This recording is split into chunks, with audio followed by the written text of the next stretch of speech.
I was there before the songs, before the sagas turned him into a hero. I am Noctis, the Black Crow who watches what men choose to forget. And hear me clearly, Ragnar Lothbrok was not a hero. He was something far worse. I remember the first time I saw him. Not crowned, not praised, not feared. Just a man standing at the edge of the sea, staring into the storm as if daring it to blink first.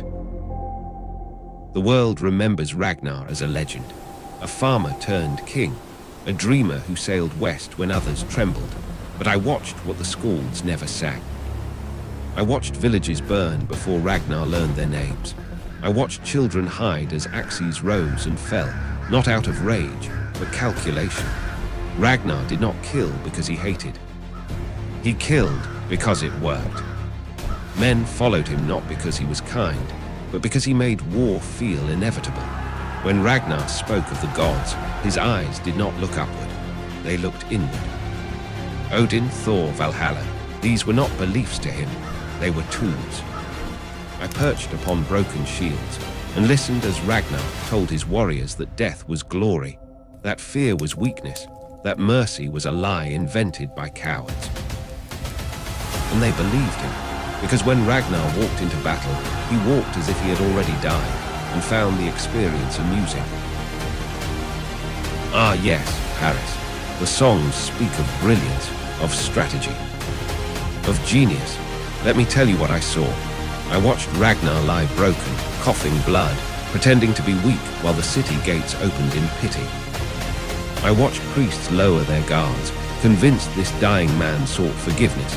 But Ragnar did not seek forgiveness, he sought access. When he rose from that coffin, blade in hand, I felt something ancient stir in the air. Not triumph, contempt. Ragnar did not conquer Paris to prove strength.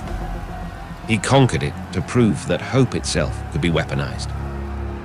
Even his love was not safe. Lagertha, fierce and unyielding, he admired her not for her heart, but for her usefulness. When she no longer fit the shape of his destiny, he discarded her like a blade gone dull. A Slaughter mystic, prophetic, he listened to her visions only when they aligned with his ambition. Ragnar did not walk beside people, he walked through them. And then there were his sons. Ah, the legacy. Bjorn, Ivar, Ub, Hvitserk. The world sees them as heirs. I saw them as experiments. Ragnar raised them on stories of glory soaked in blood, teaching them that love was weakness and doubt was death.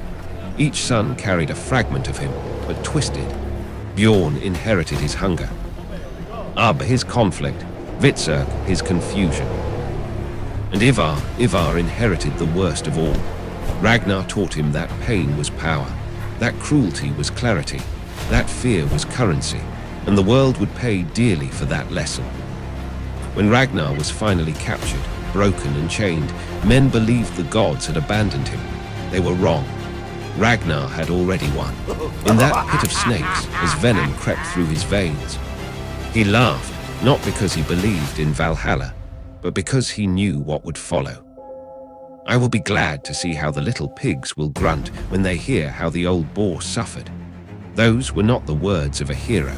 They were the words of a man releasing a storm.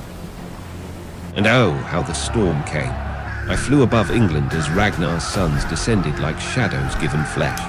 Cities burned not for conquest, but revenge. Kings fell not for strategy, but spectacle. Ragnar did not need to live forever. He had turned his bloodline into a weapon. So remember this, listener. Ragnar Lothbrok did not change history because he was brave. He changed it because he understood something terrifying, that men do not need hope to follow you.